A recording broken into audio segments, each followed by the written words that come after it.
All right, class. So we are on week 10 now. We only have 5 more weeks left of class, 3 of which are dedicated to final projects. So I have to kind of speed things up here. That's why I'm skipping chapter 7.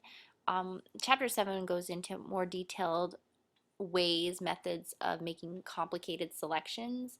So I want to eventually swing back around to that if I have time, but I have to make sure I cover chapter 8 and chapter 9 because they go over, chapter 8 goes over vector, which we're going to be doing right now, and then chapter 9 goes over creating images for web.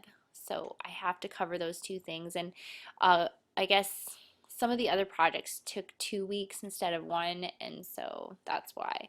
So anyway, if we don't get to chapter 7, you can always do it on your own if you have the book. Um, but it just basically goes more in depth into making more complex and accurate selections. So that's very useful to know. But we're gonna we're gonna move on at this point. So the project for this week is creating clip art using vector paths, and I'll be going into that briefly here. I just want to explain what the definition of clip art is according to the book here.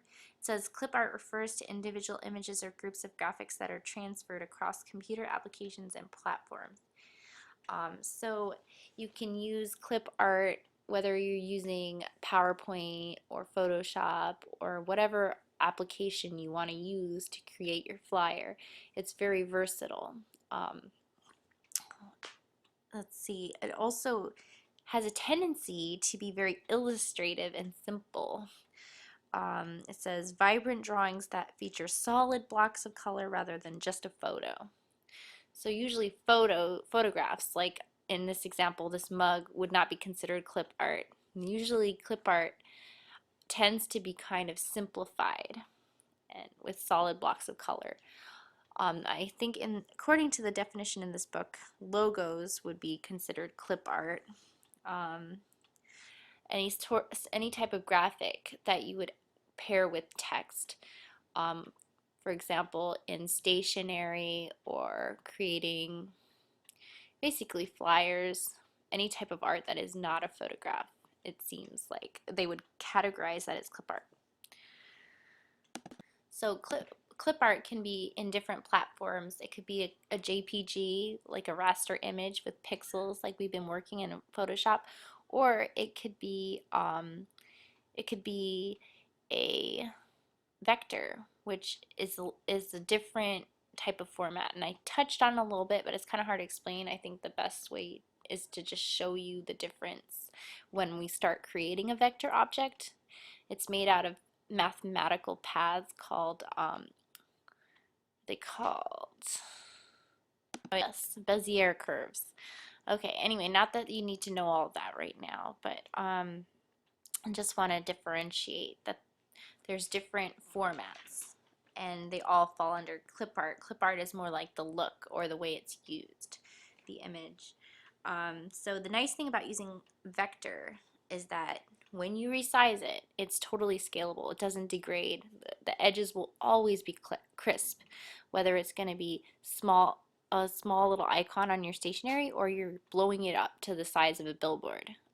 Because it's mathematical. It's a mathematical path around the image. So, and then the software just fills in the color in between the path. So it always looks sharp and crisp. Whereas with raster images, if you were to scale something down and then make it really, really big, you would be able to start seeing those squares, those tiny squares, they get blown up. That's non-scalable. Those are raster images. And you want to start out with a good quality image. You don't want to take something that's small and blow it up. It just looks terrible. So why is it important to know how to make your own clip art? I mean, there's plenty of clip art out there, but they were saying that graphic design professionals all use Photoshop to create their own clip art or graphics. I call them graphics. Such as clip art to avoid potential copyright problems, because if it's your own, you can do whatever you want with it and you don't have to worry about legal issues.